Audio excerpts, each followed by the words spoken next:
Hello my all dear student, I hope आप सब बढ़िया होंगे, ज़बरदस्त होंगे और अपने एनुअल एग्जाम की प्रिपरेशन बहुत अच्छे लेवल पे कर रहे होंगे। बेटा हमारा जीपी हो गया है कंप्लीट। जीपी का मैंने मिसलिनियस तक आपका कवर कर लिया है। आज हम लेने वाले हैं बहुत ही प्यारा चैप्टर कोनिक सेक्शन, जो कि बच्चों को ज़्यादा परेशान इसलिए करता है क्योंकि इसमें आइडेंटिटीज बहुत ज़्यादा है। इसमें आपको हर एक एक्सरसाइज में पर्टिकुलर टेबल है, उसको लर्न करना पड़ता है। और सबसे बड़ी प्रॉब्लम, इसमें हर एक एक्सरसाइज अपने आप में एक डिफरेंट चैप्टर है। मतलब जो एक्सरसाइज नंबर 1 है उसके एक्सरसाइज नंबर 2 से कोई लेना देना नहीं है। एक्सरसाइज नंबर 2 बिल्कुल डिफरेंट है, एक्सरसाइज नंबर 3 बिल्कुल डिफरेंट है। और मेरी कोशिश ये रहेगी कि पहले मैं आपको समझा दूँ उस एक्सरसाइज के कॉन्सेप्ट और फिर मैं उस एक्सरसाइज के इंपॉर्टेंट क्वेश्चंस आज के लेक्चर में ही कवर अप कर दूँ। तो चलिए बेटा स्टार्ट करते हैं 11th क्लास का chapter number 11 conic section of class 11th। Class 11 दो बार लिख दिया ताकि आप लोग को याद आ जाए कि आप क्लास 11th में हैं। अब सबसे पहले ना आपको ये समझना है कि कॉन्सेप्ट क्या है भाई। Concept you need to understand कि फर्स्ट एक्सरसाइज में basically what we are going to learn. पहली एक्सरसाइज जो है that is completely based on the circle. मतलब पहली एक्सरसाइज में हम सिर्फ बात करने वाले हैं बेटा किसके बारे में, हम सर्कल के बारे में। फिर मैं सीधा इसके न्यूमेरिकल्स ले लूँगा। पहले एक बार आपको कॉन्सेप्ट ढंग से क्लियर हो जाए, मतलब सर्कल क्या होता है, सर्कल का सेंटर कैसे निकालते हैं, उसकी इक्वेशन कैसे बनाते हैं, ये सारी चीज़ें आपको पता होनी बेहद ज़रूरी है। तो मेरे भोले बच्चों, अगर मैं कोई भी यहाँ पे एट रैंडम कोई भी जनरल सर्कल ले लूँ, फॉर एग्जाम्पल मैंने जनरल सर्कल लिया, तो इसका अगर मुझे पता है सेंटर और मुझे पता है इसका रेडियस, तो आई कैन ईजिली फाइंड कि उसकी इक्वेशन क्या होगी। अगर मेरे पास सेंटर अवेलेबल है h, k और मेरी रेडियस अवेलेबल है r, और मैं आपसे पूछूं कि इक्वेशन ऑफ सर्कल क्या होगी, तो इक्वेशन ऑफ द सर्कल का डायरेक्टली फॉर्मूला होता है, जो फॉर्मूला मैं भी आपको बता रहा हूँ, that is a formation formula. ये होता है जी आपका फॉर्मेशन फॉर्मूला। एक होता है आपका क्या, जनरल फॉर्मूला। तो फिलहाल फॉर्मेशन मतलब कहाँ से इक्वेशन बनती है, तो इक्वेशन बनाने की आइडेंटिटी है x माइनस एच का whole square plus y minus के का whole square is equal to are square, where h और k क्या है बच्चों, ये आपके सेंटर होंगे 100%, और वेयर r क्या है, r must be a radius. ठीक है, तो ये कब मैंने बताया आपको इक्वेशन, पहली बात तो it's a formation equation, answer इस इक्वेशन से निकालना है।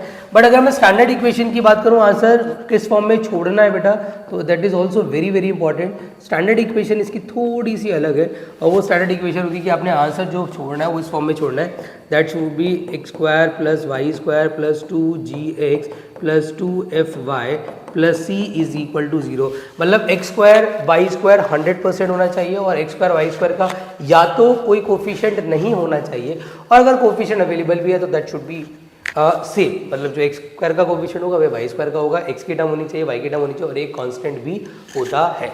अच्छा, एक बात और ध्यान रखनी है आपने बच्चों कि अगर आपके पास कोई स्पेशल केस आ जाए, स्पेशल केस मतलब अगर मैं आपको एक ऐसा सर्कल दे दूँ कि जिसका सेंटर जो है वो ओरिजिन है, सेंटर अगर ओरिजिन है वो मुझे पता है, और रेडियस मेरी फॉर एग्जांपल r है, तो इस केस में मुझे इक्वेशन ऑफ सर्कल निकालना बड़ा आसान होता है। इक्वेशन ऑफ सर्कल का डायरेक्ट फॉर्मूला होता है फिर तो sir, that should be x square plus y square is equal to are square. Sir h और k का क्या हो गया, सर h और k तो खत्म हो गया ना, h और k इस फॉर्म में आपके क्या होगा, डायरेक्टली 0। तो इक्वेशन क्या बन गई, x square plus y square is equal to are square. एक और चीज़ आपको एक्सरसाइज के लिए पता होनी बहुत ज़रूरी है, एंड दैट शुड बी कि how to do completing squaring. अगर आपको कंप्लीटिंग स्क्वायरिंग नहीं आता है तो कंप्लीटिंग स्क्वायरिंग मेथड मैं आपको बता दे रहा हूँ, क्योंकि इस पे बेस में न्यूमेरिकल आपको एक्सप्लेन करने वाला हूँ। तो कंप्लीटिंग स्क्वायरिंग क्या होती है कि अगर मैं आपके सामने कोई भी एक इक्वेशन लूँ, फॉर एग्जांपल मैंने आपके सामने इक्वेशन ली यहाँ पे 9x square plus 6x positive 5 equal to 0। अब मुझे पता है ये जो इक्वेशन है ये अभी फिलहाल स्टैंडर्ड क्वाड्रेटिक इक्वेशन है, तो किसी भी क्वाड्रेटिक इक्वेशन को अगर मेरे को कंप्लीटिंग स्क्वायरिंग से सॉल्व करना है तो बड़ा आसान तरीका होता है। और वो क्या होता है मेरे बोले बच्चों कि सबसे पहले आप जो भी एक स्क्वायर की कोफिशिएंट वहाँ पर होता है उसको बनाते हैं क्या, पॉजिटिव का 1।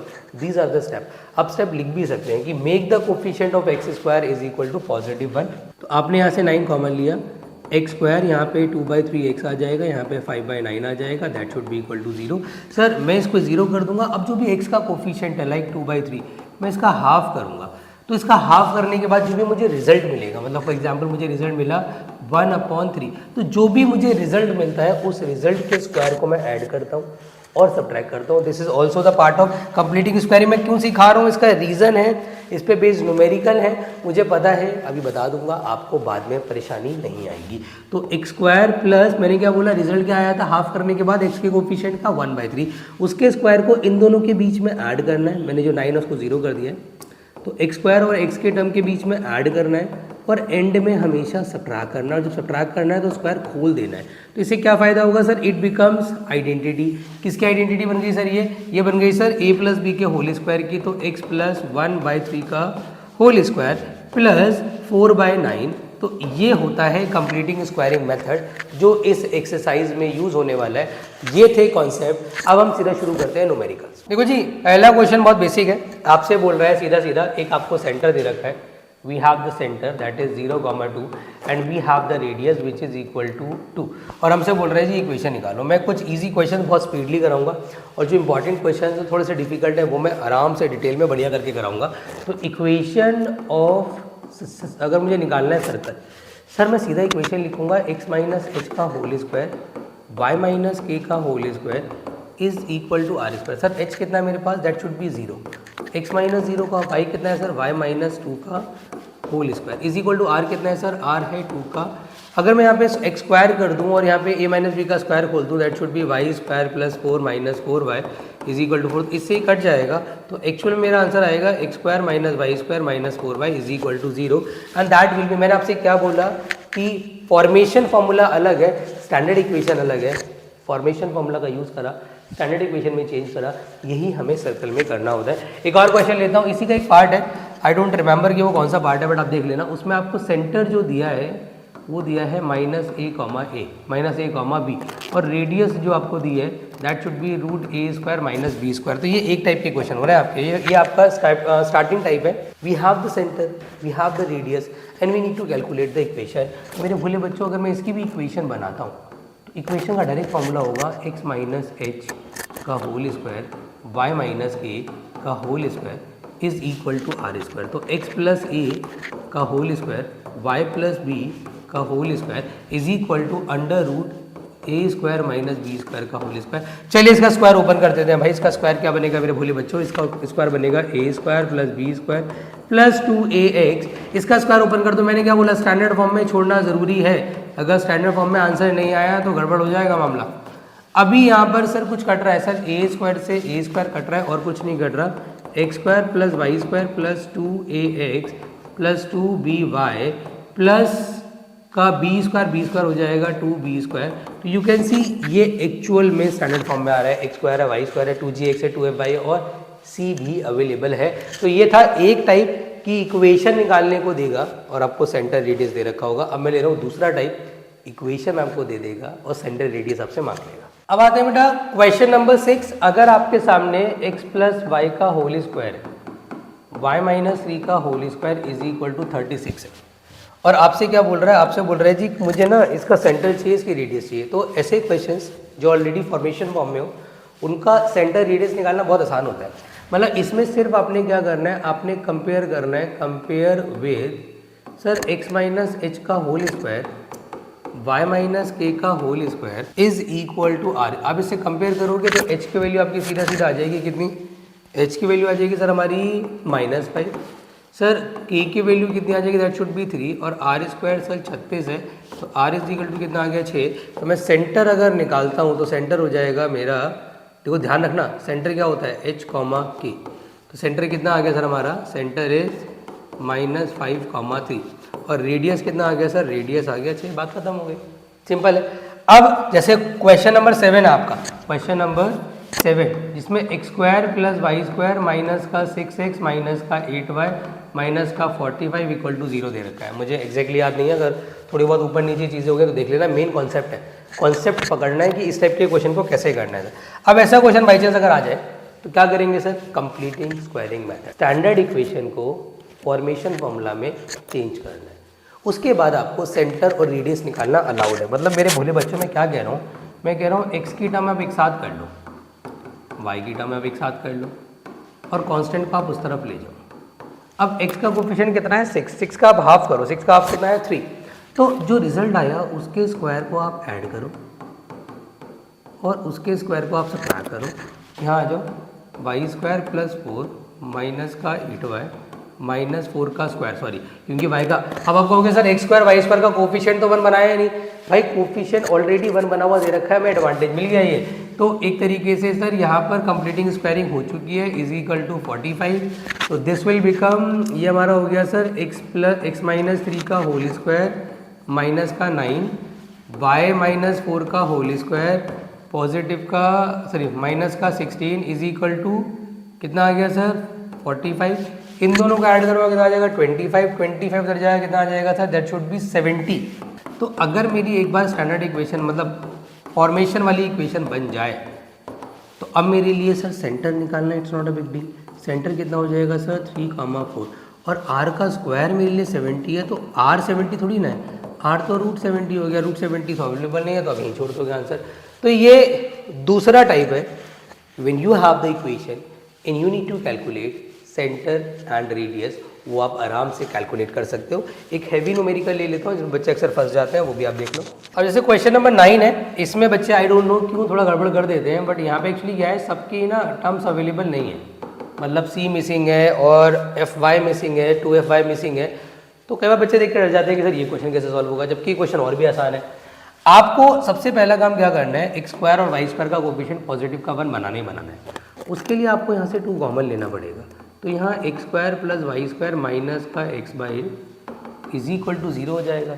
सर इसको आप फॉर्मूले लिया कि 0 कर दो आप पहले। अब मैंने आपसे क्या बोला, एक्स स्क्वायर और x की टर्म एक साथ कर लो। क्या वाई स्क्वायर का सर कंप्लीटिंग स्क्वायरिंग होगी, क्योंकि यहाँ पे 2fy अवेलेबल नहीं है, तो y की कंप्लीटिंग स्क्वायरिंग नहीं होगी। सिर्फ किसकी होगी बच्चों, x की होगी। और किसकी वो भी कैसे, x का जो कोफिशिएंट है 1/2, आप उस 1/2 का हाफ कर लो। 1/2 का हाफ करोगे तो कितना आ जाएगा 1/4। तो मैं क्या करूँगा सर, मैं इन दोनों के बीच में मतलब 1/4 के स्क्वायर को मैं ऐड करूँगा माइनस x/2 और 1/4 के स्क्वायर को मैं सब्ट्रैक्ट करूँगा। यहाँ पर कितना आ जाएगा sir, Y square is equal to 0। इससे सिचुएशन क्या बन जाएगी सर, x माइनस 1/4 का होल स्क्वायर माइनस 1/16। आप चाहें तो इसको उधर लेके जा सकते हैं, तो आपकी स्टैंडर्ड इक्वेशन बन जाएगी x माइनस 1/4 का square plus y square is equal to 1/16। Now जो उसने बोला है, अब मेरी बात सुनो भाई। सबसे पहले हम कंपेयर करेंगे तो हमारा जो सेंटर है सर, सेंटर में h तो 1/4 है बट k 0 है, बट कोई प्रॉब्लम नहीं है, तो यहाँ पे आ जाएगा 1/4 कॉमा 0। और सर रेडियस कितनी हो जाएगी, रेडियस हो जाएगी √116, तो 1/4 मेरी रेडियस आ जाएगी। तो ये थे आसान क्वेश्चन, बेसिक क्लियर हो गया। अब लेते हैं कुछ बढ़िया क्वेश्चन जो एग्जाम ओरिएंटेड, एग्जाम में बहुत बार पूछे जाते हैं। अब सबसे पहले मैंने क्वेश्चन नंबर 12 लिया है, फिर मैं क्वेश्चन नंबर 9, 10, 11 में से कोई एक क्वेश्चन करा दूंगा आपको, बल्कि मैं 9 तो मैंने करा ही दिया है, 10, 11 में से कोई एक करा दूंगा क्योंकि वो सेम ही है लगभग। तो बहुत आराम से, बहुत रिलैक्स्ड वे में समझना बच्चों। आपसे बोल रहे हैं इक्वेशन ऑफ सर्कल निकालो जिसके रेडियस आपके पास ऑलरेडी 5 यूनिट है और उसका सेंटर लाई करता है ऑन एक्स एक्सिस। मतलब सिचुएशन इज़ वेरी सिंपल कि सर हमारा सर्कल कुछ इस तरीके से है जो कि एक्स एक्सिस पे लाई कर रहा है, तो h, 0 100% होगा। और एक पॉइंट दे रखा है जो कि सर्कल के ऊपर पॉइंट है। सर्कल के ऊपर पॉइंट क्या बच्चों, that should B 2, 3।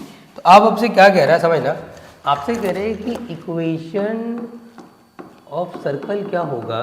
Sir equation of circle होगा x माइनस एच का होल स्क्वायर y माइनस के का whole square is equal to are square. The problem is sir we don't have a centre, हमारे पास यहाँ पर सेंटर अवेलेबल नहीं है। जब सेंटर अवेलेबल नहीं है तो जो अवेलेबल है वही लिख देते हैं सर, x माइनस एच का होल स्क्वायर।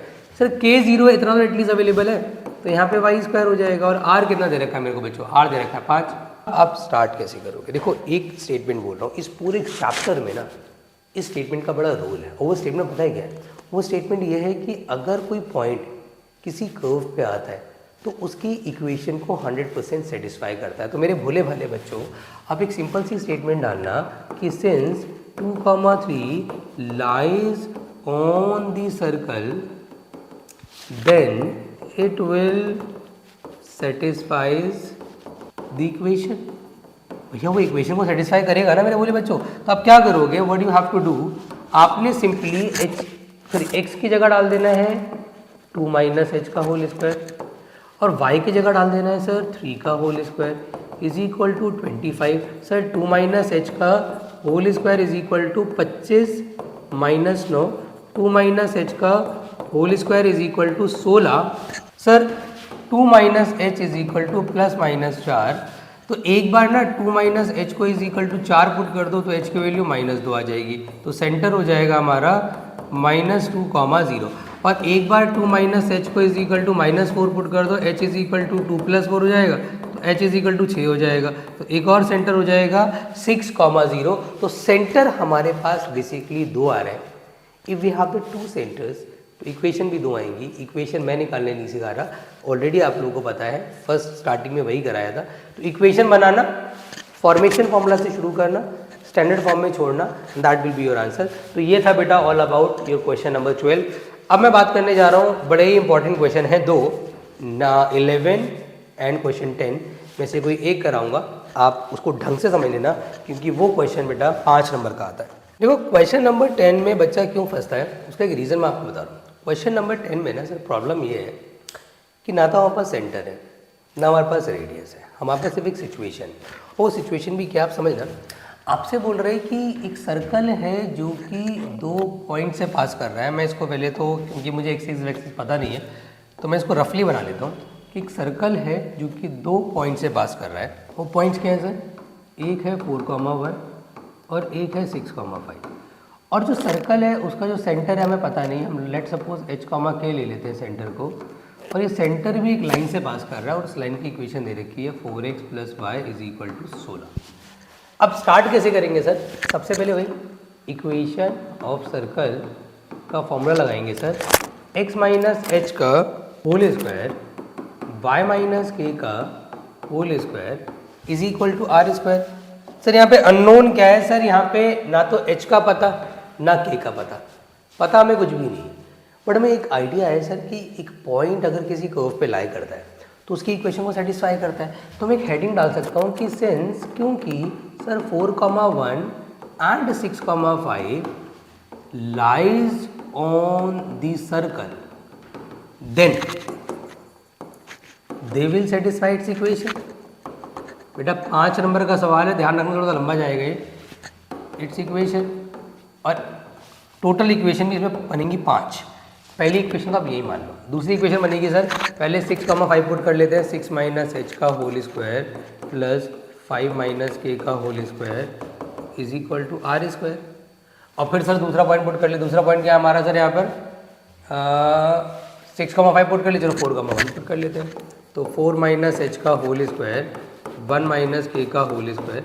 अब क्योंकि मुझे पता है इसे इक्वेशन 2 मानो, इसे सेकंड मानो, दोनों ही r² की वैल्यूज़ हैं, तो क्यों ना मैं दोनों को आपस में इक्वेट कर लूँ। तो व्हाट कैन आई डू, मैं यहाँ पे लिखूँगा from equation number 2 and 3, sir what we do, हम दोनों को इक्वेट करेंगे। 6 - h का होल स्क्वायर प्लस 5 - k का होल स्क्वायर = 4 - h का होल स्क्वायर 1 - अब देखो कैलकुलेशन बहुत टफ है, टफ भी क्या, थोड़ी सी लेदी है, मतलब लेबर नहीं है, दिमाग नहीं लगेगा, दिमाग नहीं लगेगा, लेबर है। लेबर इन द सेंस कि यहाँ पे मुझे एक्सपैंड करना पड़ेगा सर, 36 + h² माइनस का 12h, यहाँ आ जाएगा 25 + k² माइनस का 10k, फिर यहाँ आ जाएगा सर 16 + h² माइनस का 8h, फिर यहाँ आ जाएगा 1 + k² माइनस का 2k। भाई जो कट रहा है काट दो, कट कौन रहा है सर, h² से h² गया, k² से k² गया, और कुछ तो कटता हुआ ऐसा नज़र नहीं आ रहा है। तो एक काम करते हैं सर, h वाली टर्म एक तरफ करते हैं। देखो मेरी बात सुनो, 36 और 25 को ऐड करके यहाँ पे 51 लिख दो, चलो 51 है, 61 आएगा यार, और ये वाला कांस्टेंट ऐड करो तो ये हो गया आपका 17 माइनस का 17 यहाँ आ जाएगा। अच्छा इनको इधर ले जाओ तो ये पॉजिटिव का 12h हो जाएगा, पॉजिटिव का 10k हो जाएगा, माइनस का 8h आ जाएगा, और माइनस का 2k हो जाएगा।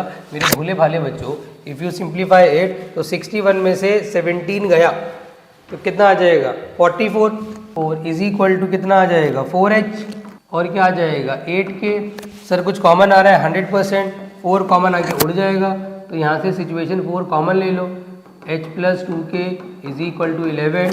सर h + 2k = 11, ये मेरी इक्वेशन नंबर 4 हो गई।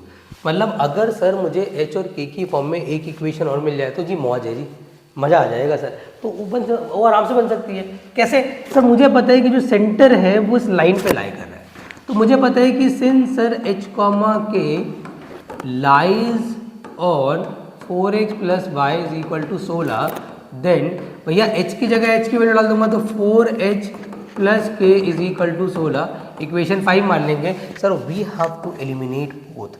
मैं क्या करने वाला हूँ भाई, इसको मल्टीप्लाई करूँगा सर 4 से, तो यहाँ आ जाएगा 4h plus 8k is equal to 44, minus minus minus cut कर दो भैया, इसमें से इसको माइनस करो तो कितना आ जाएगा, माइनस का 7k, इसमें से इसको माइनस से कितना आ जाएगा, माइनस का 28, sir k is equal to कितना आ जाएगा 4, इस k की वैल्यू 4 यहाँ डाल दो तो 8, तो h इज इक्वल टू कितना आ गया सर 3, सर सेंटर मिल गया, सेंटर कितना मिल गया 3,4, जब सेंटर मिल गया तो सेंटर से आराम से रेडियस मिल जाएगी। मैं फॉर एग्जांपल यहाँ डाल देता हूँ रेडियस के लिए, तो h की जगह मैंने क्या डालना है जी 3, तो 3 डाला तो 4 माइनस 3 का स्क्वायर प्लस 1 माइनस 4 का square is equal to are square. Sir यहाँ 9 आएगा, यहाँ टोटल आर स्क्वायर 10 आ गया। When you have the radius you have the centre, आपकी इक्वेशन निकालना it's not a big deal. तो इक्वेशन थोड़ा लेंदी है, थोड़ा टिपिकल है, इक्वेशंस बहुत बन रही हैं, बट भाई 5 नंबर का सवाल है, तो प्लीज़ इसको वीडियो को पॉज करें और इसको नोट डाउन करें। अब बात कर लेते हैं ऐसे सवाल की जो अक्सर बच्चों को कंफ्यूज करता है, जबकि है बड़ा आसान। मैं आपको कंप्लीट नहीं कराऊंगा, मैं आपको सिर्फ एक हिंट दूंगा, आप आराम से सॉल्व कर लोगे। आपके पास एक सिचुएशन है कि आपसे बोल रहे हैं find the equation of circle passing through 0,0 and making intercept A and be with the coordinate axis. पहली बार आपको पता होना चाहिए आपका सर्कल जो है वो कहाँ से पास कर रहा है। भाई आपका सर्कल पास कर रहा है एक तो ओरिजिन से, ओरिजिन सर ये रहा, ओरिजिन से पास कर रहा है, और making intercept with the coordinate axis. तो अगर मैं इसको ऑब्जर्व करूं सर तो ये हो जाएगा a,0, और यहाँ ऑब्जर्व करूं तो ये हो जाएगा 0,b, और सर यहाँ से मेरी एक लाइन ड्रॉ हो जाएगी। अब ये बात आपने ध्यान रखनी है कि कभी भी कोई लाइन इंटरसेप्ट से भी ज्वाइन हो और वो सर्कल ओरिजिन और इंटरसेप्ट 3 पॉइंट से पास कर रहा हो, तो जो इंटरसेप्ट वाली लाइन है AB that must be a diameter. तो आप एक अंग्रेजी में लाइन लिख देना कि since circle passes through origin and making intercept with axis, so AB is a diameter. तो अगर AB डायमीटर हो गया तो अब तो मजे आ गए तुम्हारे। जब AB डायमीटर है, आपको पता है A और B दोनों, तो अगर मैं AB डिस्टेंस निकाल दूं जो कि √a माइनस 0 का होल स्क्वायर और √0 माइनस b का होल स्क्वायर, तो सर AB डायमीटर मेरा आ जाएगा √a² प्लस b², जिससे मैं रेडियस निकाल सकता हूँ √a² plus b² divided by 2, तो मुझे रेडियस मिल गई। अब सर अगर मुझे सेंटर और मिल जाए तो मेरा काम हो जाएगा। सेंटर में कैसे ले सकता हूँ भोले भाले बच्चों, अगर मैं इसका सेंटर लेना चाहूँ तो मैं इसको O ले लेता हूँ, O इज़ द पॉइंट। अब मुझे ये पता है कि O पॉइंट जो है अगर वो मिड पॉइंट है, since O is the mid point of AB, तो यहाँ से O के कोऑर्डिनेट मिल जाएंगे 0 प्लस a/2 b प्लस 0/2, तो सर मेरा जो O सेंटर है वो आ जाएगा फॉर एग्जाम्पल a/2 b/2। तो we have the centre, we have the radius, we can easily find the equation. तो इसी के साथ आपका सर्कल होता है समाप्त। अब मैं बात करने जा रहा हूँ सीधा किसके बारे में, पैराबोला के बारे में। देखो अगर मैं पैराबोला की बात करूँ, parabola is going to be very very easy. Parabola को मैं ज़्यादा डिटेल में कराऊंगा भी नहीं क्योंकि बहुत ईजी टॉपिक है, सर्कल के कंपैरिजन में बहुत आसान है। पैराबोला होता है क्या है कि अगर मैं आपसे बोलूँ कि if I am fixing a point and fixing a line, मैंने एक पॉइंट फिक्स किया एंड एक फिक्स करी लाइन, मैंने ध्यान समझना बेटा, चाहे तो इसकी डेफिनेशन आप लिख लेना, मैं डिक्टेट कर रहा हूँ कि the collection of infinite points which are equidistant from fixed point and fixed line, this is the definition. आप लिख लेना, दोबारा सुनना चाहे तो दोबारा सुन लेना। तो मैं क्या बोल रहा हूँ, the collection of infinite points, ये इनफाइनाइट पॉइंट्स का कलेक्शन होता है। इनफाइनाइट पॉइंट्स कौन से सर, जिनका डिस्टेंस, मतलब फॉर एग्जाम्पल मैंने एक पॉइंट यहाँ लिया, एक पॉइंट यहाँ लिया, एक पॉइंट यहाँ लिया, एक पॉइंट यहाँ लिया, एक पॉइंट यहाँ लिया, इनकी स्पेशलिटी क्या है, जो डिस्टेंस यहाँ से यहाँ तक का है वही डिस्टेंस यहाँ से यहाँ तक का होगा। तो ये पॉइंट फिक्स्ड है सर, ये फिक्स पॉइंट है और ये हमारी फिक्स्ड लाइन है, और ये वो सारे पॉइंट्स का कलेक्शन है जिससे मिलकर के हमारा पैराबोला बन जाता है। तो collection of infinite point which are equal distance from fix point. अब हर चीज़ के ना अपना एक नेम है, जो पॉइंट फिक्स्ड है उसका नाम है फोकस, आप लिख लेना। A point which is fix is called a focus, ठीक है जी। इसको थोड़ा सा एक्सटेंड कर लेते हैं। फिर अ लाइन जिसको हमने फिक्स किया, fix line, it is called directrix. Directrix बहुत इजी सी लाइन होती है, जो लाइन फिक्स है वो डायरेक्ट्रिक्स है। जहां पर फोकस लाई करता है, जहां लाइन को हम बोलते हैं एक्सिस, या जिसके अलोंग हमारा पैराबोला होता है उसे हम बोलते हैं एक्सिस। ठीक है, जिस पॉइंट पे पैराबोला एक्सिस को कट करे, a point where the parabola cuts the axis is called the vertices. Vertices, ये वर्टिसेस होता है। अ लाइन जो कि एक्सिस के परपेंडिकुलर और फोकस से होकर जाए, एक्सिस के परपेंडिकुलर हो और फोकस से होकर जाए, उसे बोला जाता है लेटस रेक्टम।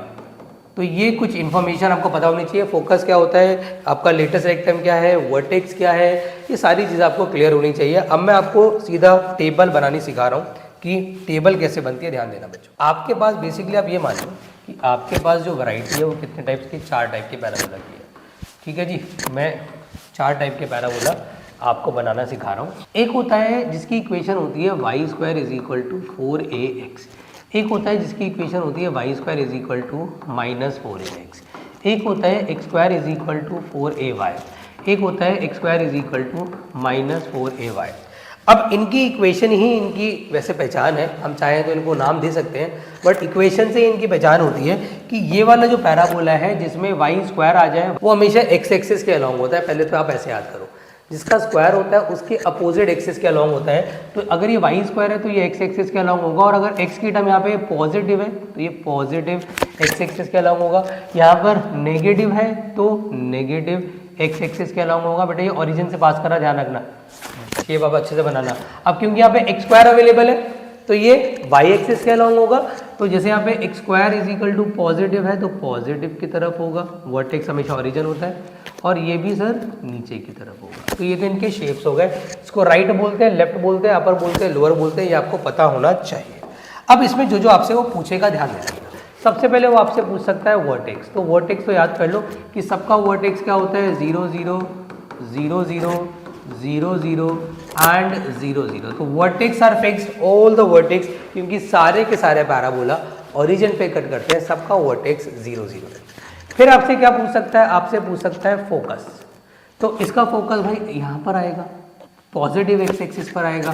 कितने डिस्टेंस पे फोकस होता है, हमेशा a डिस्टेंस पे फोकस होता है, तो a,0। सर इसका फोकस कहाँ पर यहाँ लाई करेगा, तो माइनस का a,0। सर इसका फोकस ऊपर लाई करेगा तो 0, a, और इसका फोकस नीचे लाई करेगा तो 0, -a। ये भी आपसे सवाल पूछा जाएगा। तो focus is the second question जो ये पूछते हैं। तीसरा क्या पूछते हैं सर, ये तीसरा पूछते हैं इक्वेशन ऑफ डायरेक्ट्रिक्स। तो मेरे भोले भाले बच्चों, इसका डायरेक्ट्रिक्स जितने डिस्टेंस पे फोकस है उतने डिस्टेंस पे होता है। तो अगर फोकस पॉजिटिव की तरफ है तो हमारा डायरेक्ट्रिक्स यहाँ पे नेगेटिव की तरफ होगा। तो यहाँ पे x = -a होगा, यहाँ पे सर इस तरफ होगा हमारा आपका डायरेक्ट्रिक्स x = a, यहाँ नीचे होगा y = -a, यहाँ ऊपर होगा y = a। तो ये हमारी हो गई इक्वेशन ऑफ द डायरेक्ट्रिक्स। और क्या पूछेगा सर हमसे, और हमसे क्या पूछेगा sir, axis of the parabola, कि पैराबोला का एक्सिस क्या है।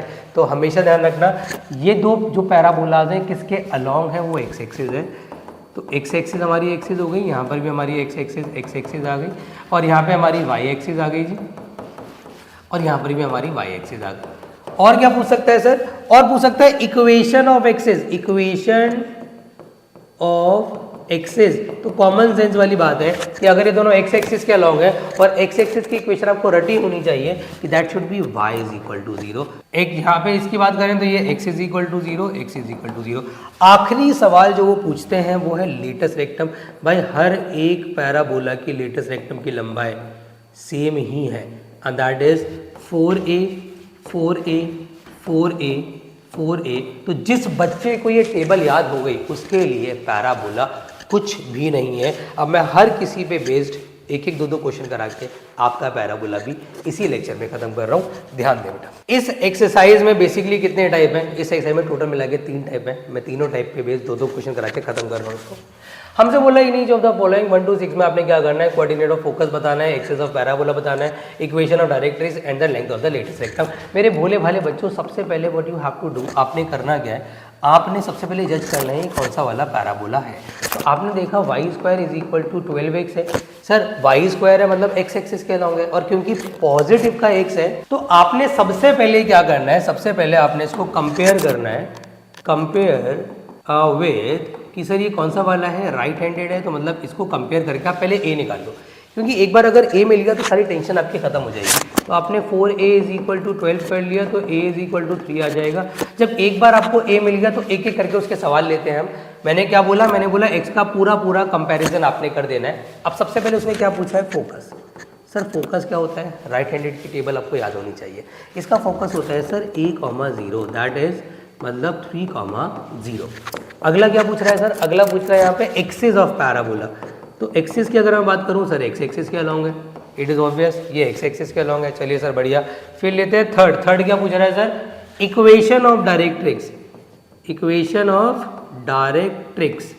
अगर मैं उसकी बात करूँ तो x इज इक्वल टू, क्योंकि यहाँ पे पॉजिटिव x एक्सिस की तरफ है तो वो नेगेटिव की तरफ होगा, मतलब x इज इक्वल टू -3।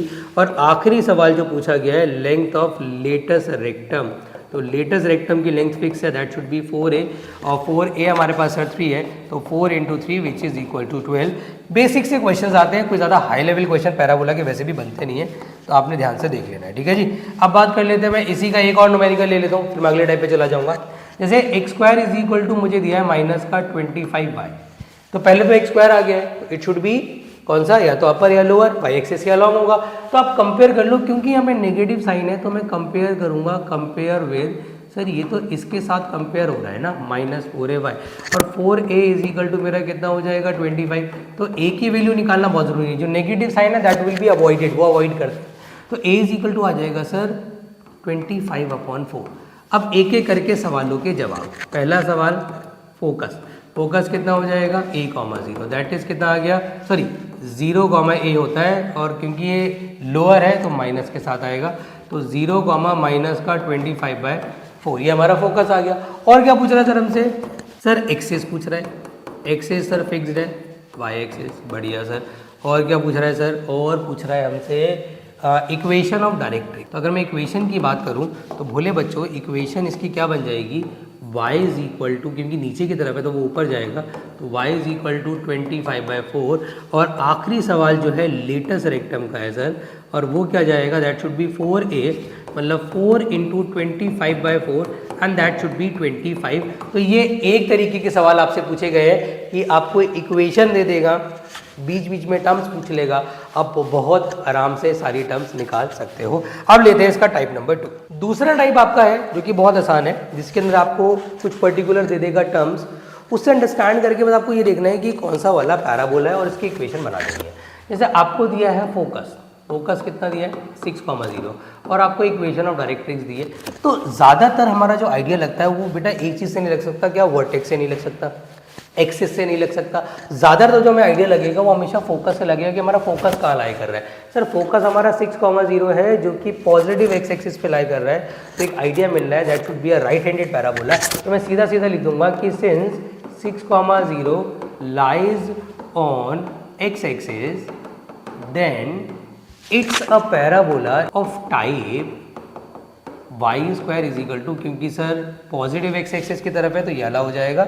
अब मैं क्या करूँगा सर, मैं लिखूँगा इन विच, जिसमें फोकस एक्चुअल में क्या होता है, इन विच फोकस होता है a,0, दैट इज, अब a की वैल्यू मुझे मिल जाएगी, a इज इक्वल टू मुझे यहाँ से 6 मिल जाएगा, और मैं इस a को यहाँ डाल दूँ तो इक्वेशन ऑफ पैराबोला हो जाएगा मेरा Y square is equal to 4ax, sir a मुझे मिल ही चुका है तो 24x मेरा डायरेक्ट आंसर हो जाएगा। तो एक इस टाइप के क्वेश्चन, ये दूसरा टाइप है पैराबोला का, ये इन्फॉर्मेशन देगा, आपने जज करना है कौन सा पैराबोला है, इक्वेशन में डालना है, इक्वेशन निकालनी है, दैट्स इट। आखिरी टाइप ले रहा हूँ मैं इसका, पैराबोला आपका खत्म हो जाएगा। अब क्वेश्चन नंबर 11 में बच्चे कई बार कंफ्यूज हो रहे हैं, सर ये कैसे होगा, इसमें तो कुछ हमें दे ही नहीं रखा, ना फोकस है ना कुछ है। भाई दे रखा है, देखो एक तो आपको वर्टेक्स दिया, तो वर्टेक्स तो सबका वैसे ओरिजिन होता है, कोई फायदा तो हो नहीं रहा, और बोल रहा है एक्स एक्सिस के अलॉन्ग। अब एक्स एक्सिस के अलॉन्ग या तो ये राइट हो सकता है या ये लेफ्ट हो सकता है, बट सर एक हमें पॉइंट भी दिया है जो पैराबोला के ऊपर लाई कर रहा है, और मुझे कंफर्म है कि मेरा जो पॉइंट है वो 2,3 लाइज इन फर्स्ट क्वाड्रेंट है। तो इट इज़ ऑब्वियस कि अगर फर्स्ट क्वाड्रेंट में हमारा पॉइंट लाई कर रहा है और पैराबोला भी पॉइंट से पास कर रहा है, तो it can not be left handed, क्योंकि अगर मैं इस तरफ ले जाऊंगा पैराबोला तो फिर इस पे कैसे पास करेगा।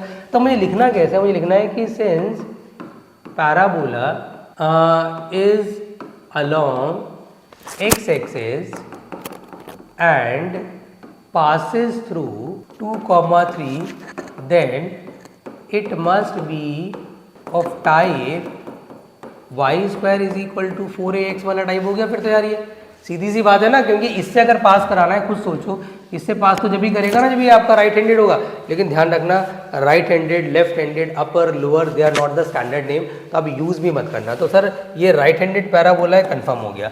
अब नाउ सर इक्वेशन में ए अननोन है और ए के लिए कोई हिंट नहीं है, बट एक हिंट ज़रूर अवेलेबल है कि जो पॉइंट है वो इस कर्व के ऊपर दे रखा है। तो मुझे पता है कि अगर कोई पॉइंट किसी कर्व के ऊपर लाई करता है तो उसकी इक्वेशन को सेटिस्फाई करता है। तो मैं सिंपली यहाँ पे एक वर्ड लिखूँगा कि since sir 2, 3 lies on the parabola then it will satisfies its equation. भाई ये वाला कॉन्सेप्ट ना इस पूरे चैप्टर में बार बार रिपीट होने वाला है। It's going to be a very very very important concept. तो सर y की जगह कितना आ जाएगा मेरे बच्चों, y की जगह पुट हो जाएगा सर 3 का स्क्वायर और 4a की जगह आ जाएगा 2 और यहाँ पे बचेगा a। तो हमारा यहाँ से एक सिचुएशन बन जाएगी sir 9 is equal to 8a। तो a की वैल्यू आ गई 9/8। सर हमें इक्वेशन चाहिए, हमें a थोड़ी ना चाहिए। तो अब a निकालना कौन सी, सॉरी अब इक्वेशन निकालनी कौन सी बड़ी बात है। आपको पता ही है Y square is equal to 4ax है। Sir Y square is equal to 9/8 into 4 into X है। इससे इसको काट दो, 2y square is equal to 9x and this is going to be your final answer. तो भाई ये था आपका कोनिक सेक्शन का फर्स्ट 2 एक्सरसाइज, जो मैं उम्मीद करता हूँ आप लोगों को कवर हो गया होगा। मेरी कोशिश रहेगी कि 11.3, 11.4 क्योंकि सिमिलर है, एलिप्स एंड हाइपरबोला सिमिलर है, विल ट्राई कि एक ही लेक्चर में कवर अप हो जाए। मेरी बेटा हमने पिछले लेक्चर में कवर कर लिया था 11.1, 11.2 we have covered circles and parabola. आज मेरी कोशिश क्या है एक ही लेक्चर में एलिप्स और हाइपरबोला को हम कवर अप कर लें, क्योंकि ये दोनों एक तरीके से भाई भाई है। मतलब अगर किसी बच्चे को एलिप्स अच्छे से क्लियर हो गया तो उसको हाइपरबोला में ज़्यादा प्रॉब्लम नहीं आने वाली। इनफैक्ट दोनों की टेबल 100% सेम है, बस थोड़ा बहुत फर्क आ जाता है लैंग्वेज का, अदरवाइज दोनों की टेबल में आपको कोई खास प्रॉब्लम नहीं आने वाली है। और अगेन मेरी कोशिश यही है कि एलिप्स में अगर आपके पास बेसिकली 3 टाइप है तो मैं हर टाइप के बेस्ड 1 से 2 न्यूमेरिकल करा के आपके एक्सरसाइज को बाइंड अप करूंगा। लेकिन ये मेरा आपसे प्रॉमिस है कि after watching the complete lecture आपको इलिप्स और हाइपरबोला के जो क्वेश्चन मैं छोड़ूंगा, जो रिमेनिंग क्वेश्चन बच जाएंगे, उसमें कोई खास प्रॉब्लम नहीं आने वाली है। तो इट्स अ लेक्चर जिसमें मैं सारा important question of ellipse and hyperbola cover करने वाला हूँ। तो चलिए शुरू करते हैं बेटा। सबसे पहले we will understand the concept. पहले हम कवर करेंगे कॉन्सेप्ट ऑफ इलिप्स, फिर उसके न्यूमेरिकल्स कराएंगे, फिर हम कवर करेंगे कॉन्सेप्ट ऑफ हाइपरबोला, उसके न्यूमेरिकल कराएंगे और लेक्चर को बाइंड अप करेंगे। कोशिश करूंगा कि इसी लेक्चर में अगर आपका मिसलिनियस भी कवर हो जाए तो बहुत बढ़िया है। तो आपको बेटा सबसे पहले समझनी है इसकी एक्चुअल में इलिप्स की डेफिनेशन क्या होती है। और इलिप्स की डेफिनेशन बड़ी आसान सी है, कोई ज़्यादा खास है नहीं। कि इलिप्स की अगर मैं बात करूं कि सर इलिप्स बेसिकली होता क्या है, तो बहुत डिटेल में इस चीज़ को हम समझेंगे। बच्चों ध्यान देना, इलिप्स होता है कि अगर मेरे पास 2 पॉइंट्स अवेलेबल है, if we have the 2 points. मैं डेफिनेशन नहीं बता रहा, if you want to write down the definition तो एंड में एक स्टेटमेंट बोल दूंगा, आप लिख लेना। बट पहले आप समझ लो कि हमारे पास 2 ऐसे पॉइंट हैं जो फिक्स्ड है। ये पॉइंट भी फिक्स्ड है, ये पॉइंट भी फिक्स्ड है। और हम क्या कर रहे हैं, हम ऐसे बहुत सारे पॉइंट्स का कलेक्शन ले रहे हैं जिनका डिस्टेंस का सम, जिनके डिस्टेंसेस का सम, मतलब फॉर एग्जाम्पल इसका सम इसके साथ, मतलब इसको अगर मैं मान लूँ फॉर एग्जांपल P और इसको मैं मान लूँ फॉर एग्जांपल F1 और इसको मैं मान लूँ फॉर एग्जांपल F2 और एक और पॉइंट मैंने यहाँ पे जनरल लिया और एक और पॉइंट मैंने यहाँ पे जनरल लिया, तो द सिचुएशन इज कि इनका सम मतलब किनका सम, P_F1 प्लस P_F2।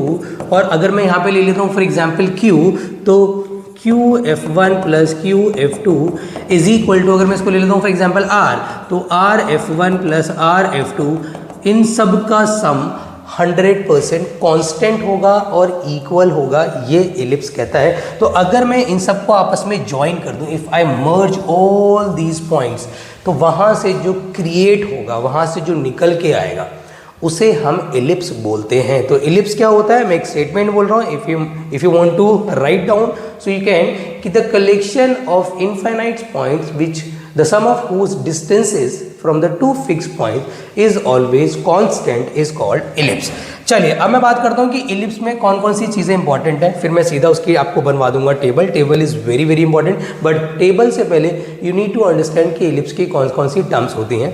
तो पहले समझ लेते हैं बच्चों. देखो इलिप्स जो होता है बेसिकली हमारा इलिप्स जो होता है, मैं एग्जांपल के तौर पे एक्स एक्सिस मान लेता हूँ, वाई एक्सिस मान लेता हूँ. पहले सारी जो टर्म्स हैं उनकी बातें कर लेता हूँ कि कौन कौन सी टर्म्स यहाँ पर बेसिकली हमारे पास अवेलेबल होंगी. ध्यान देना बच्चों कि आपके पास मैंने बोला एक पॉइंट ये है फॉर एग्जाम्पल, और मैंने आपसे बोला एक पॉइंट ये है और एक पॉइंट ये है. ये F1 है, ये F2 और ये 2 पॉइंट फिक्स है, और इसके हिसाब से हमारा यहाँ पर एक इलिप्स अवेलेबल है. ये हमारा एक इलिप्स अवेलेबल है फॉर एग्जाम्पल.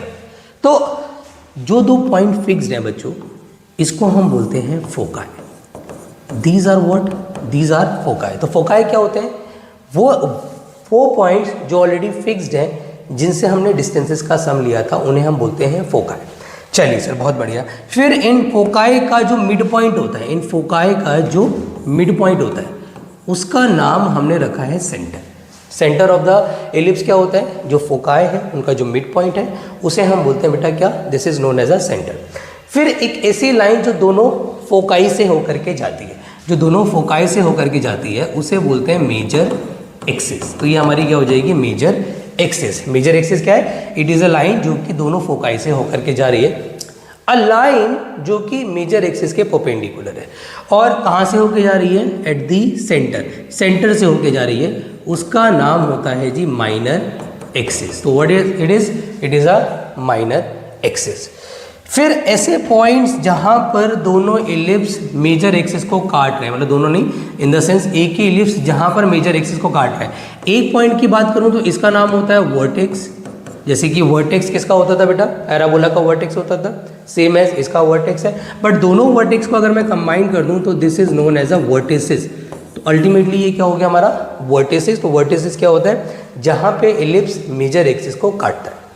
उसके अलावा आपको क्या पता होना चाहिए कि सर जहाँ से एक ऐसी लाइन जो फोकस से होकर जाए और मेजर एक्सिस के परपेंडिकुलर हो, उस लाइन को हम बोलते हैं लेटस रेक्टम. Latus rectum. तो ये ऐसी इंफॉर्मेशन है जो आपको पता होनी चाहिए. एक इंपॉर्टेंट इंफॉर्मेशन भी मैं आपको दे दूं बेटा, ये होते हैं and point of the minor axis.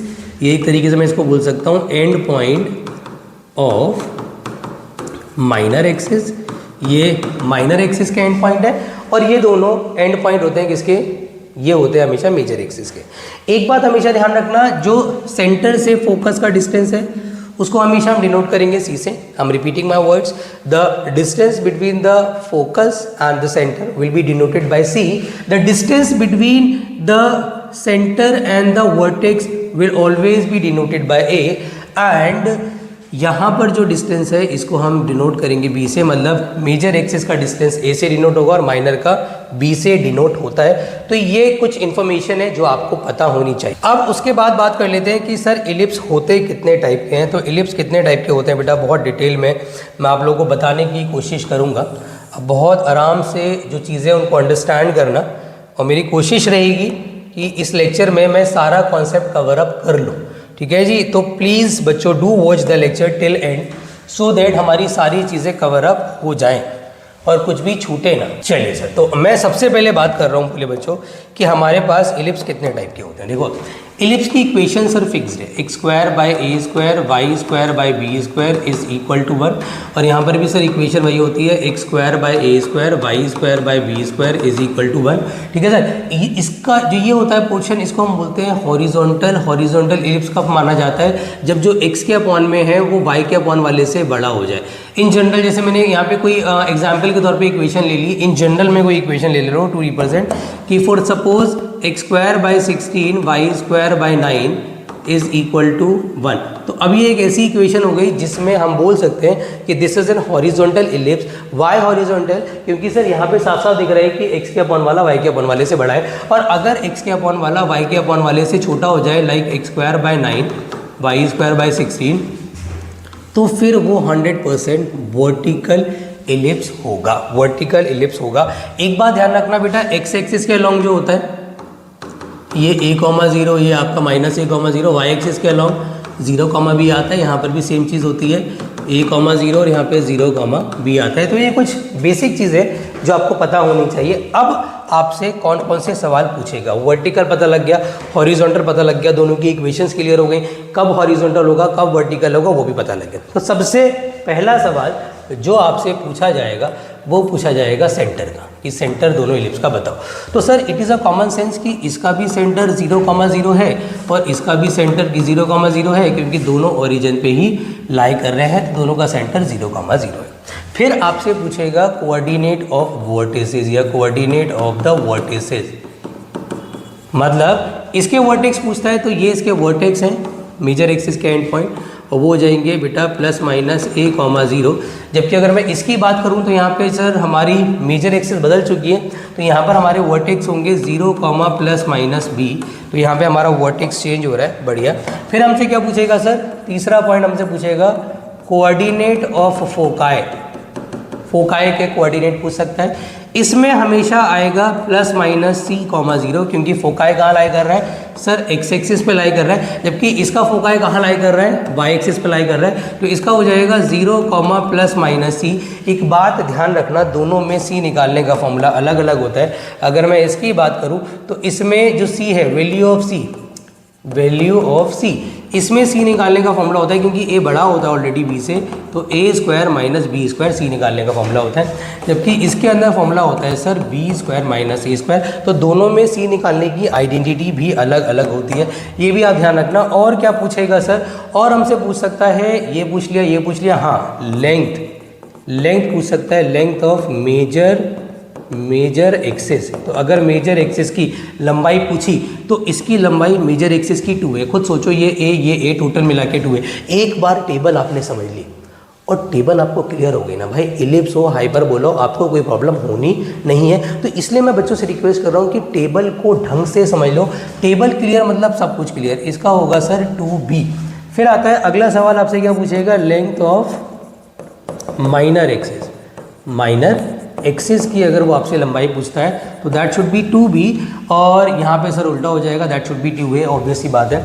और क्या पूछता है सर, और पूछता है इसेंट्रिसिटी। अब ये इसेंट्रिसिटी बच्चों क्या होता है, इसेंट्रिसिटी इट्स अ टर्म जो कि डिफाइन कर सकते हैं हम, the distance of the focus from the centre upon the distance of the vertex from the centre. तो ध्यान रखना, ये एक रेशियो को हमने इसेंट्रिसिटी नाम दिया है। तो यहाँ पर जो हमारा इसेंट्रिसिटी होता है, the distance of the focus from the centre to the distance of the vertex from the centre. जबकि यहाँ पे इसको कई बार हम ऐसे भी लिखते हैं और कई बार हम इसको ऐसे भी लिखते हैं, 1 - b² अपॉन a²। अगर आप इसको सॉल्व करोगे तो अल्टीमेटली a² - b² का अंडर रूट वो c ही हो जाएगा। तो ऐसे लो 1 इज द सेम थिंग, एक ही बात है। इसकी इसेंट्रिसिटी होती है c डिवाइडेड बाय, क्योंकि इसका वर्टेक्स b है तो यहाँ पे b आ जाएगा, और इसको हम ऐसे भी लिख सकते हैं 1 - a² divided by b²। It's your choice, आप दोनों में से कुछ भी ले सकते हैं। आखिरी सवाल जो आपसे पूछा जाएगा वो पूछा जाएगा लेटस रेक्टम की लंबाई। भाई यहाँ पर आती है सर 2b² बाय a और यहाँ पर आती है सर 2a² बाय b। तो दोनों का लेटस रेक्टम भी मैंने आपको बता दिया है। तो this is the table which we are going to use in the numericals. Total type 3 है, हर टाइप पे बेस 2 क्वेश्चन करा के मैं एक्सरसाइज को बाइंड अप। तो अब सबसे पहले आते हैं बेटा स्टार्टिंग टाइप, पहला टाइप जिसके अंदर आपको इक्वेशन अवेलेबल होगी और आपसे बहुत सारी टर्म्स मांग लेगा। जैसे आप देख सकते हैं, फोकाई मांग रहा है, वर्टेक्स मांग रहा है, length of major axis, minor axis, eccentricity, बहुत कुछ आपसे उसने पूछा है।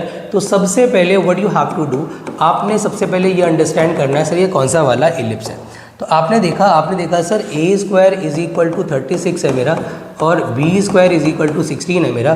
तो सर a = मेरा 6 आ जाएगा एंड b = मेरा 4 आ जाएगा। तो a मिल गया, b मिल गया। सबसे पहले हम क्या निकालेंगे, c, क्योंकि सर a जो है that should be greater than b, क्योंकि मेरा a b के कंपैरिजन में बड़ा है। तो I understood it's going to be a horizontal ellipse, और मैं जो भी फॉर्मूले लगाने वाला हूँ सारे हॉरिजॉन्टल इलिप्स के लगाने वाला हूँ। तो सबसे पहले मैं c निकालूंगा बच्चों, और c होता है √a² - b², मतलब c आ जाएगा सर 36 - 16 विच इज़ √20। तो कहीं ना कहीं मेरा c आ जाएगा सर 2√5। चलिए अब एक एक करके इसके सवालों के जवाब देते हैं। पहला इसने बोला है फोकाई। तो फोकाई मुझे पता है सर क्या होता है, ±c,0। और मेरे पास सी जो आया है वो आया है 2√5, तो प्लस माइनस 2√5, 0 पहले का आंसर हो गया। अगला सवाल आपसे पूछा है सर वर्टेक्स, मतलब आपका वर्टिस है। तो अगर मुझे वर्टिसेस निकालना है तो क्या आएगा, plus minus a, 0। Sir a कितना है यहाँ पे 6 है, तो प्लस माइनस 6, 0 बात खत्म। ठीक है, अगला सवाल इसने पूछा है लेंथ ऑफ मेजर एक्सिस, तो मेजर एक्सिस सर 2a होगा, 2 × 6 हो जाएगा, दैट शुड बी 12। फिर सर अगला सवाल इसने पूछा है माइनर एक्सिस। मुझे टेबल याद होनी चाहिए, जिस बच्चे को टेबल याद है वो आराम से आंसर दे सकता है, धड़ाधड़ आंसर दे सकता है। 2b that is 2 × 4 and which is equal to 8। फिर आपसे पूछ रहा है भाई मेजर एक्सिस हो गए, माइनर एक्सिस हो गए, इसेंट्रिसिटी होता है सर c/a। c कितना है बोले बच्चों इसके अंदर, c है हमारा सर 2√5, a कितना है सर 6, तो कितना आ जाएगा √5 डिवाइडेड बाई 3। आखिरी सवाल आपसे पूछा है लेटस रेक्टम, और उसकी लंबाई होती है सर 2b²/a। 2b कितना है मेरे पास बच्चों, b है मेरे पास यहाँ पर 4, तो 4 का स्क्वायर बाय 6, इससे इसको काट दो, that should be I think 16 divided by 3। ये मेरा इसेंट्रिसिटी हो जाएगा। तो ये था हमारा टाइप नंबर 1। अब आपसे कह रहा है बच्चों ये अगला टाइप है, अगला type this is your type number 2। आपसे बोल रहा है in each of the following from 10 to 20। देखो 1 से लेकर के क्वेश्चन नंबर 1 to 9 सेम थे, मैंने इसलिए सारे कवर नहीं किए। आप न्यूमेरिकल आराम से लगा रहोगे, प्रॉब्लम आपको आनी नहीं है। आपसे बोल रहा है 10 से लेकर 20 तक भी सेम है, उसमें भी मैं 2 पार्ट आपको कराने वाला हूँ। आपसे साफ साफ बोल रहा है कि equation of the ellipse satisfy these 2 condition, जो इस कंडीशन को सेटिस्फाई करे उसकी इक्वेशन निकालो। देखो सबसे पहले ना इसमें प्रॉब्लम क्या है कि इसमें आपको जो इन्फॉर्मेशन गिवन है उससे अंडरस्टैंड करके ये जज करना पड़ेगा ये कौन सा वाला एलिप्स है। जैसे मुझे यहाँ साफ साफ नज़र आ रहा है कि कौन सा वाला एलिप्स होने वाला है sir, it's going to be, क्योंकि मेरा फोका है, सिंस फोका लाइज ऑन एक्स एक्सिस, सारी जो डिपेंडेंसी है या तो वर्टेक्स पे डिपेंड करती है फोकाई पे। अगर फोकाई आपका एक्स एक्सिस पे लाई कर रहा है तो इसका मतलब आप साफ साफ बोल देंगे since foci lies on X axis then it must be an ellipse of type।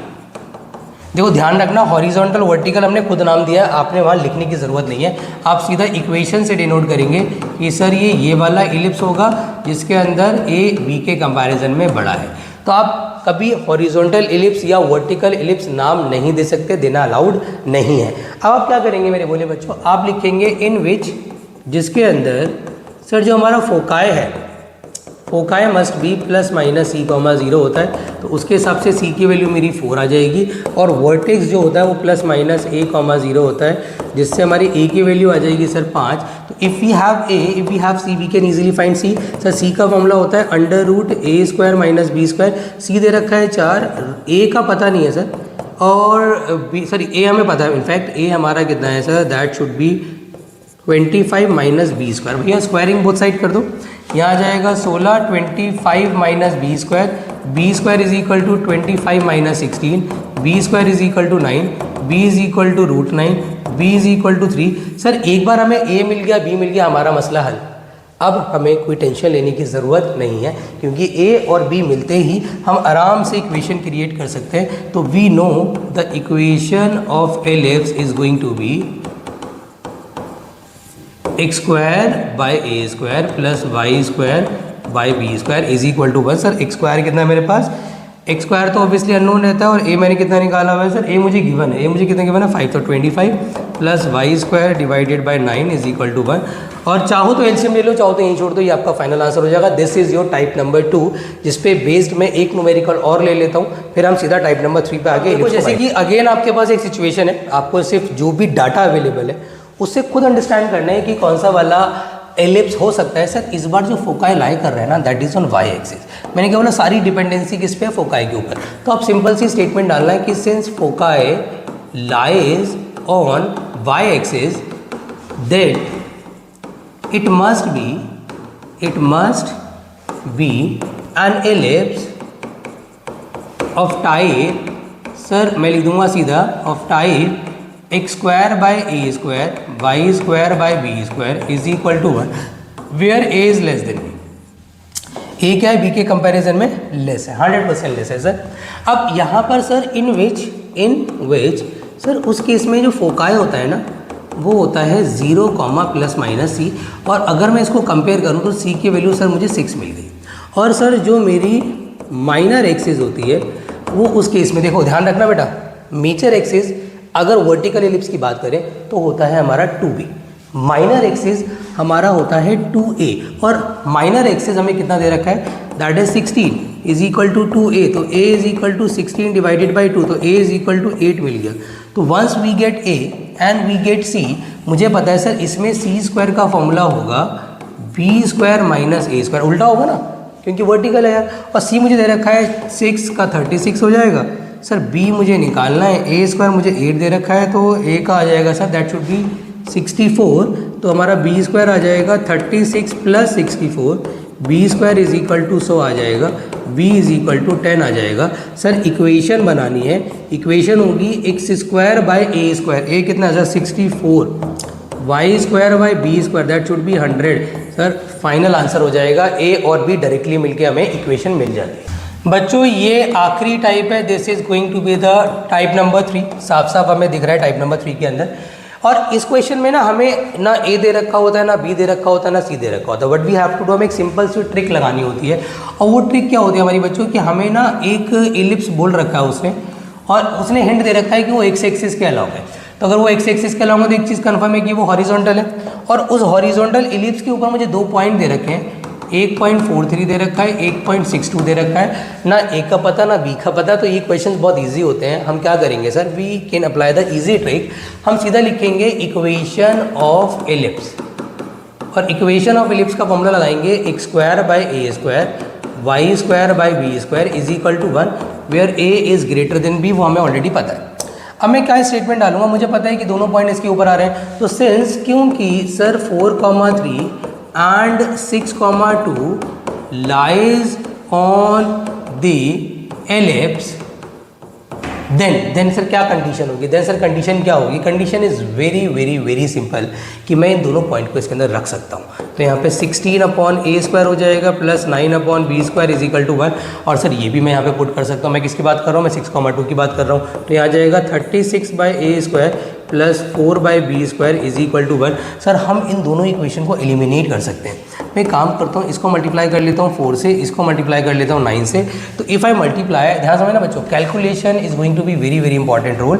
तो मैं इसको इससे मल्टीप्लाई करूँगा तो 16 4 से कितना होता है 64 by A square plus 36 by B square is equal to 4। इसको इससे करूँगा तो 36 इंटू में करूँगा 9, और 36 इंटू में 9 होता है I think 324 divided by A square plus, sir इसको करूँगा तो 36 by B square is equal to 9। Sir हम इनको एलिमिनेट कर रहे हैं, what we are doing, we are eliminating both. अगर मैं एलिमिनेट करूँगा तो माइनस माइनस माइनस ये कट जाएगा, ये सब्ट्रैक्ट होके सर हमारा आ जाएगा आई थिंक 24, तो 260 आ जाएगा ना, 260 by a square is equal to minus का 5, यहाँ भी माइनस का होगा, तो a square is equal to minus 260 divided by minus 5, cut cut आके सर ए स्क्वायर हमारा आ जाएगा 5 2 जा, तो ए स्क्वायर की वैल्यू 52 आ गई। अब जो ए स्क्वायर की वैल्यू 52 आई है, मैं या तो यहाँ डाल दूँ, मेरी मर्जी है, या फिर मैं वहाँ डाल दूँ। फॉर एग्जाम्पल यहाँ पे आ गया 36 upon 52 plus 4 by B square is equal to 1, उठा के इधर ले जाओ, 4 by B square 1 minus 36 upon 52। अगर मैं एलसीएम लेता हूँ तो 4 upon b square by 52 minus 36 कितना हो जाएगा। If I do 56 minus 52 minus 36 I think it will be 16 ही आएगा, 16 अपॉन 52। और अगर मैं इसको इससे कट कर दूं तो 4 पे जाएगा, इसको इससे कट कर दूं 13 पे आएगा, तो b square is equal to 13 आ रहा है। भोले भाले बच्चों, हमें ए स्क्वायर मिल गया, हमें बी स्क्वायर मिल गया, हम सीधा सीधा इक्वेशन बना सकते हैं। इक्वेशन विल बी हॉरिजॉन्टल होगी ना, तो x square by 52 y square by 13 is equal to 1 and that will be our final answer. तो ये हमारा फाइनल आंसर हो जाएगा। तो इसी के साथ हमारा एलिप्स होता है समाप्त। If you want to note down तो आप इसको नोट डाउन कर लें।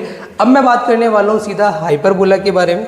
विल कवर द हाइपरबोला, और हाइपरबोला के बाद आपका लेक्चर जो है वो बाइंड अप हो जाएगा। तो पहले हाइपरबोला के कॉन्सेप्ट करेंगे, देन न्यूमेरिकल्स करेंगे और आपका हाइपरबोला फिनिश होगा। तो जो अब हम बात करने जा रहे हैं फाइनली हाइपरबोला के बारे में। हाइपरबोला भी ना बड़ा आसान सा है, मैं कोशिश करूंगा कि हाइपरबोला की कॉन्सेप्ट उसके बाद अलॉन्ग विद द क्वेश्चन आपको करवा दूं। देखो हाइपरबोला के अंदर जो सिचुएशंस हैं, मेरी बात समझना बच्चों ध्यान से, इसके अंदर भी सिचुएशंस वही हैं कि हमारे पास एक्स एक्सिस है, हमारे पास वाई एक्सिस, दोनों इन्वॉल्व है। तो अब यहाँ पे सिचुएशन बस ये है कि डेफिनेशन में जो चेंज आया वो ये आ गया कि पहले हम ऐसे पॉइंट का कलेक्शन लेते थे जिनका जो सम है वो इक्वल होता था। अब ऐसे पॉइंट का कलेक्शन लेंगे जिनका जो सम है, जिनका जो डिफरेंस है वो इक्वल होगा।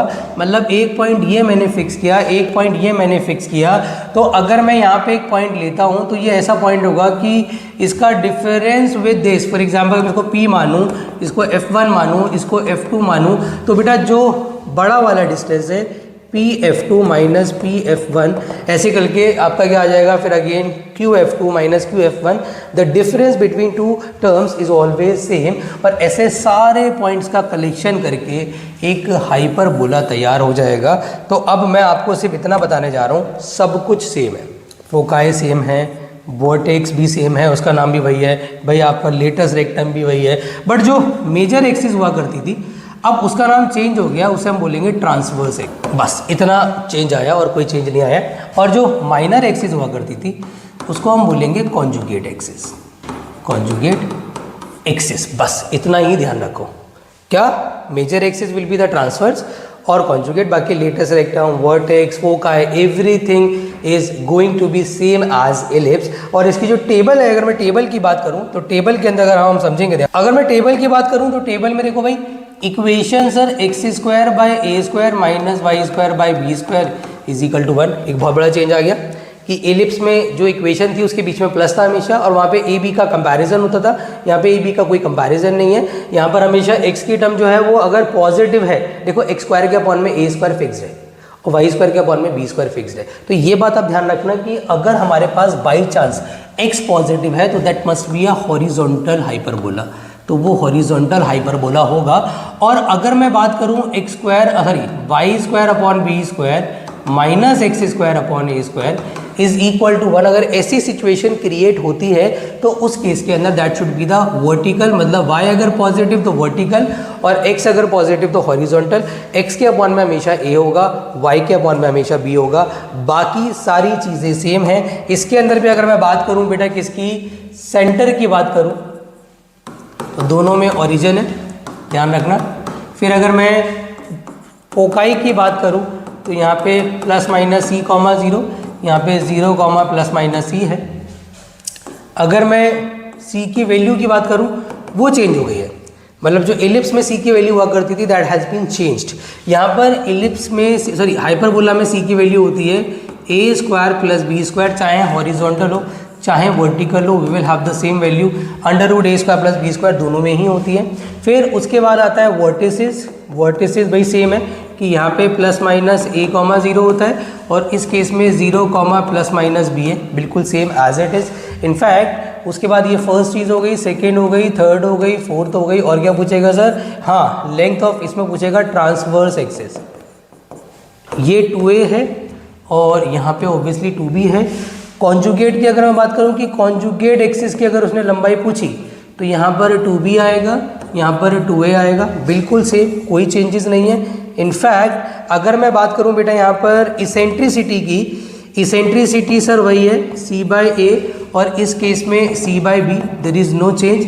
इनफैक्ट अगर मैं बात करूं भैया लेटस रेक्टम की, that will also same 2b square by a और इसका 2a स्क्वायर बाई बी। तो आप देखेंगे 100% table of ellipse and hyperbola is same, बस एक इक्वेशन का फर्क आ रहा है, प्लस की जगह माइनस आ गया है, ए का फर्क आ रहा है, बी का फर्क आ रहा है, सी का फर्क आ रहा है और दो लैंग्वेज का फर्क आ रहा है। मेजर बिकम्स ट्रांसवर्स और माइनर बिकम्स कॉन्जुगेट। अब सीधा मैं इसके टाइप्स, इसके न्यूमेरिकल्स करा देता हूँ, आपका हाइपरबोला भी फिनिश हो जाएगा। तो अगर मैं टाइप नंबर 1 की बात करूं, टाइप नंबर 1 जिसमें क्वेश्चन 1 to आई थिंक 5 तक बेस्ड है, तो बहुत आसान होने वाले हैं। बहुत आसान कैसे होने वाले हैं सर, आपको दिया है x square by 16 Y square by 9 is equal to 1 और आपसे कुछ सवाल पूछे, फोकाई, वर्टिसेस, एसेंट्रिसिटी, ज़्यादा पूछा भी नहीं है। यहाँ पे कॉन्जुगेट और जो ट्रांसफर है उसकी बात भी नहीं हो रही है। तो ऐसे क्वेश्चन में अगर हम क्या करेंगे, सबसे पहले हम क्या निकालेंगे, a square that should be 16, तो ए 4 हो जाएगा और b square that should be 9, तो बी हमारा 3 हो जाएगा, और सी हो जाएगा सर अंडर रूट ए स्क्वायर प्लस बी स्क्वायर, तो सी हमारा आ जाएगा 16 plus 9 that is going to be 25 which is equal to 5। अब जो उसने सवाल पूछे हैं कि करके जवाब दो। पहला उसने पूछा है फोकाई, तो फोकाई होगा sir plus minus C comma 0, क्योंकि हॉरिजॉन्टल है। हॉरिजॉन्टल क्यों है? क्योंकि एक स्क्वायर की टर्म पॉजिटिव है। अगर एक स्क्वायर की टर्म पॉजिटिव होगी तो 100% वो हॉरिजॉन्टल होगा, इट इज़ अ फैक्ट। तो हमें सर फोकाई मिल गया प्लस माइनस सी कॉमा 0 मतलब प्लस माइनस 5 कॉमा 0। और क्या पूछ रहा है सर? और पूछ रहा है सर वोर्टिसेस। वोर्टिसेस क्या होगा? Plus minus A comma 0 that is sir यहाँ आ जाएगा प्लस माइनस 4 कॉमा 0। फिर आपसे पूछा है इसने तीसरी चीज़ that is eccentricity sir c by a होगा सर 5 डिवाइडेड बाय 4 होगा। फिर आपसे क्या पूछ रहा है? Length of latus rectum sir same as ellipse है 2b स्क्वायर बाय ए होगा। 2b कितना बच्चों मेरे पास? दैट्स 3 का स्क्वायर बाय ए कितना बच्चों? 4 है, that should be 9 divided by 2। तो this is your first time. मतलब ये एक्सरसाइजेज ना इतनी आसान है if you remember the table, और टेबल याद करना मुश्किल नहीं है, और एलिप्स की याद हो गई तो हाइपरबोला की सेम है।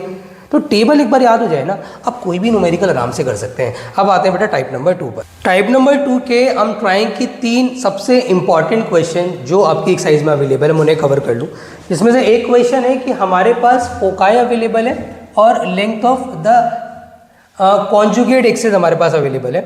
तो ये क्वेश्चन बहुत आसान होते हैं, आपको ना पता इसमें से इतना करना है कि आपका फोकाई जो है वो कहाँ लाई कर रहा है। तो foci lies on Y axis.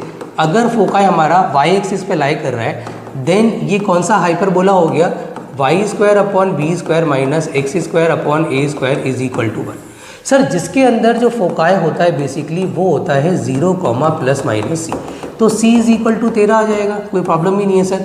अब मैं बात करूं कि सर हमारा कॉन्जुगेट एक्सिस मतलब क्या होगा? एक तरीके से कॉन्जुगेट मतलब होगी माइनर एक्सिस, और सर इसमें माइनर एक्सिस हमारी जो होती है दैट शुड बी 2a। तो 2a इज इक्वल टू मुझे दे रखा है 24, तो a इज इक्वल टू 12 मिल जाएगा। तो once you get a and c, आप c का फॉर्मूला लगा दो, a square plus B square, sir ये हो जाएगा 169 minus 144 is equal to b square is equal to 25 आ जाएगा।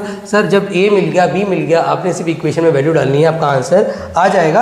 अब कुछ अच्छे क्वेश्चन ले लेते हैं। अब ये देखो बच्चों, यहाँ पे आपको दिया है फोकाई। मैं अगेन फोकाई में ज़्यादा डिटेल में एक्सप्लेन नहीं कर रहा, मतलब मैं स्टेटमेंट वगैरह नहीं लिख रहा हूँ, वो आपको समझ जाना। मुझे इतना पता है कि फोकाई लाई कर रहा है एक्स एक्सिस पे। तो अगर फोकाई लाई कर रहा है एक्स एक्सिस पे तो ये कौन सा वाला हाइपरबोला होने वाला है? ये वाला सर, जिसके अंदर जो हमारी सी की वैल्यू है that is going to be 3√5। चलिए सी मिल गया मेरे को। फिर मुझे ना एक कहानी में ट्विस्ट किया है सर, इस बार मुझे ना length of the latus rectum दिया है। मुझे लेटेस्ट रेक्टम दिया है कितना? 2b स्क्वायर बाय ए, क्योंकि हॉरिजॉन्टल है तो यही फॉर्मूला होता है। सर ये 8 दिया है और 2b स्क्वायर बाय ए, ना a का पता है ना b का पता है, c का पता है, बट कोई बात नहीं सर। तो b square is equal to 4a हो जाएगा। एक काम करते हैं सर, c का फॉर्मूला तो हमें पता ही है, c होता है sir a square plus b square. एक काम करो, c की जगह उसकी वैल्यू डालो, 9,945 हो जाएगा sir. a square as it is रहने दो, और b स्क्वायर की जगह वी कैन राइट 4 है, तो यहाँ पे क्वाड्रेटिक इक्वेशन टाइप बन जाएगी। मतलब a square plus 4a equal to 0। मतलब अब यहाँ पे क्वाड्रेटिक बन गई जिसकी middle term splitting easily possible है। व्हाट यू कैन डू मेरे भोले बच्चों, आप यहाँ पे 9a लिखोगे, माइनस का 5a लिखोगे, माइनस का 45 इक्वल टू 0।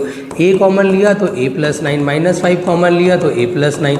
तो सर a माइनस 5 हो जाएगा, a प्लस 9 हो जाएगा equal to 0।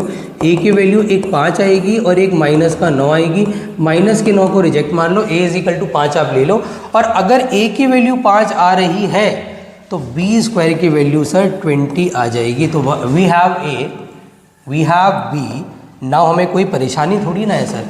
X square upon में a हमारा कितना है सर? a हमारा है 25 माइनस वाई स्क्वायर अपॉन में 20 is equal to 1 and that is will be your equation. तो ये हमारा फाइनल आंसर हो जाएगा।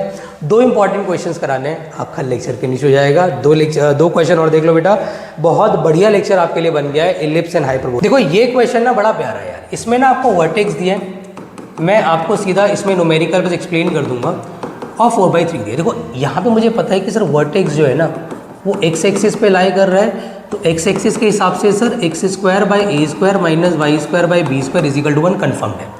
और सर यहाँ से हमारा कहीं ना कहीं ये a मिल गया, a हमें 7 मिल गया। अब दिक्कत क्या होती है, बच्चा कहता है सर इसेंट्रिसिटी से क्या निकालें, तो इसेंट्रिसिटी का फॉर्मूला होता है c/a, और इसेंट्रिसिटी सर कितनी है 4/3, और c सर पता नहीं लेकिन a पता है। अब बच्चा कई बार कंपेयर करता है sir c is equal to, वो कई बार क्या होता है a की वैल्यू पुट नहीं करता, वो a को 3 मानता है, c को 4 मानता है, गलत है, क्योंकि जब ऑलरेडी a 7 आ गया तो a 3 नहीं हो सकता। तो a 7 जो आपने निकाला है वो आपको यहाँ रखना ज़रूरी है। तो यहाँ से c आ जाएगा 28/3।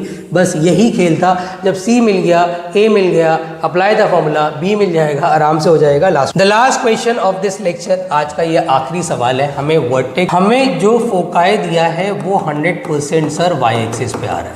मतलब हमारा जो ये आखिरी सवाल है बहुत प्यारा क्वेश्चन है सर, ये वाला हाइपरबोला हमारा बनेगा, दैट्स कन्फर्म्ड। अब मैं क्या करूँगा बोले बच्चों, मैं यहाँ पर क्या करने वाला हूँ, बहुत आराम समझना सर। मेरे पास c अवेलेबल है ना, मेरे पास फोकाई है, फोकाई कितना है 0, ±√10, जिससे मुझे c मिल जाएगा। c मेरा कितना आ गया √10। सर मैं क्या करूँगा, मैं c² = a² + b²। सर मैं यहाँ से एक इक्वेशन बना लेता हूँ in terms of a and b। अब पंगा ये है कि सर इस बार हमें इसके अलावा कोई इन्फॉर्मेशन अवेलेबल भी नहीं है, बट हमें ये दे रखा है कि हमारा एक पॉइंट जो है वो हाइपरबोला पे लाई कर रहा है, और मुझे पता है कि since 2, 3 lies on the hyperbola, तो उस केस के अंदर सर वो उसकी इक्वेशन को सेटिस्फाई करेगा। तो 9/b² -4/a² = 1 हो जाएगा। सर एक काम करते हैं, यहाँ से b² की वैल्यू निकाल लेते हैं और यहाँ रख देते हैं, दैट विल बी, इसको इक्वेशन 1 मान लेते हैं। तो 9/10 - a², तो एक क्वाड्रेटिक इक्वेशन टाइप बन जाएगी। मतलब अगर मैं यहाँ पे करूँ 9a² - 40 - 4a² = 10a² - a⁻, और सबको उठा के इधर ले आऊँ तो कुछ सिचुएशन बन के आएगी a4, इन दोनों को ऐड करा तो कितना हो गया 5। एक कुछ गड़बड़ हमने यहाँ कर दी है, एक बार ध्यान से देख लेते हैं।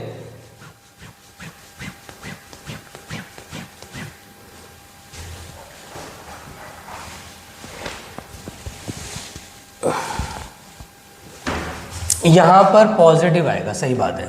चलिए इसको उठा के इधर लाते हैं, तो ये हो जाएगा 13, और ये हो गया आपका 13 में से -10 किया तो +3a² आ गया, और यहाँ पे सर माइनस का 40 = 0।